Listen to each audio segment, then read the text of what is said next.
Okay, so today we are seeing sebaceous cyst. Excision of sebaceous cyst कैसे किया जाता है उसका प्रोसीजर है ये आप ब्लैक कलर का पंक्टम देख सकते हो. This is just at the neck line and below the jaw line. So I am just infiltrating local anaesthesia. यहाँ पे मैंने 2% लिग्नोकेन लिया हुआ है along with adrenaline. 5 cc lignocaine plain lignocaine लिया है और 5 cc लिग्नोकेन विथ एड्रेनालिन लिया है. ऐसे मैंने 10 cc यूज़ किया है. मैं अभी फील्ड ब्लॉक दे रही हूँ. 2 इंसिजन्स के इसमें ही हम लोकल पुश करते हैं.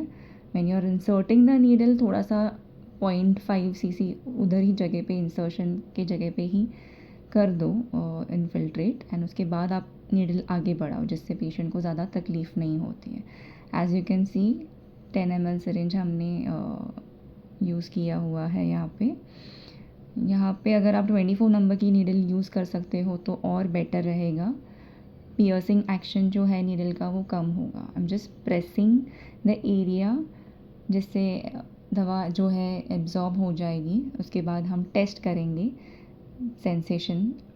जैसे पहले हम ईयर के नज़दीक देख रहे हैं, कान के नज़दीक देख रहे हैं और फिर फील्ड ब्लॉक जहाँ पे दिया था वहाँ पे देख रहे हैं कि पेशेंट को हम पूछते हैं कि महसूस हो रहा है कि नहीं.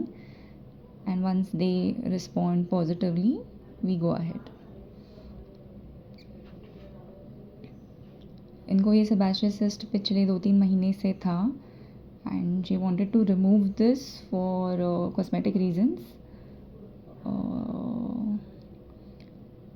जब तक ये लोकल एनेस्थीसिया का एक्शन आ रहा है तब तक हम प्री सर्जिकल तैयारी कर सकते हैं, इंस्ट्रूमेंटेशन वगैरह. इस सेबाशियस सिस्ट के लिए मैं यूजुअली 11 नंबर की 11 नंबर का ब्लेड यूज़ करती हूँ. I am taking a straight cut over the punctum. कम से कम इसमें करना था since she is doing this procedure for cosmetic reason. तो हमें भी वो ध्यान में रखते हुए इंसिजन लेना है. पहले हमने ब्लेड से इंसिजन लिया है, फिर हमने मस्किटो की हेल्प से उसको एक्सपांड करने की कोशिश की है. प्रेशर बैंडेज से हम हीमोस्टैसिस अचीव करने की कोशिश कर रहे हैं. I have tried not to use cautery in this procedure. और इंसिजन के दौरान ही हमने नोटिस किया कि जो सेबाशियस सिस्ट है कैप्सूल जो है वो ओपन हो गई थी. We could also experience some pungent smell at the moment.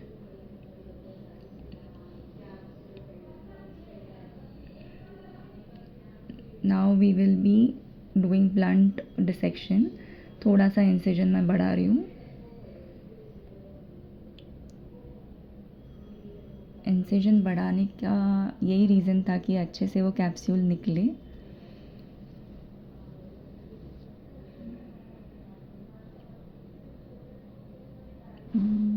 Tooth forceps और मस्किटो के हेल्प से अभी मैंने ब्लेड लिया है. मैं सिर्फ स्किन के नीचे थोड़ा सा ब्लंट डिसेक्शन कर रही हूँ ताकि जगह खाली हो जाए. कैप्सूल के नज़दीक थोड़े बहुत टिश्यू के एडेजन्स थे वो हम कम कर रहे हैं. ये प्रोसीजर हमने ओपीडी में ही किया था.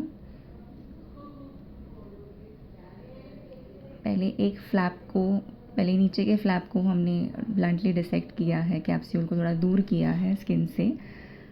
एक एक फ्लैप को हम टारगेट करेंगे, एक एक एरिया हम ऑक्यूपाई करेंगे. जैसे ही सारे टिश्यू एडेजन्स निकल जाते हैं फिर हम आसानी से सेबाशियस सिस्ट को पूरे कैप्सूल के साथ निकाल पाएंगे.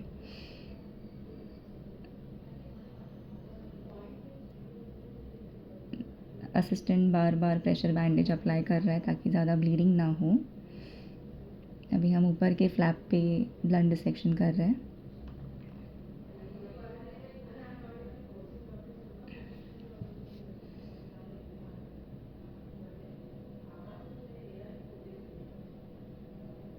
थोड़ा सा इंसिजन्स हम बढ़ा रहे हैं. कैप्सूल जैसे अज्यूम किया था उससे काफ़ी बड़ा है तो इंसिजन यहाँ पे थोड़ा सा बढ़ाया जा रहा है. प्रेशर अप्लाई करके ब्लीडिंग रोक रहे हैं हम.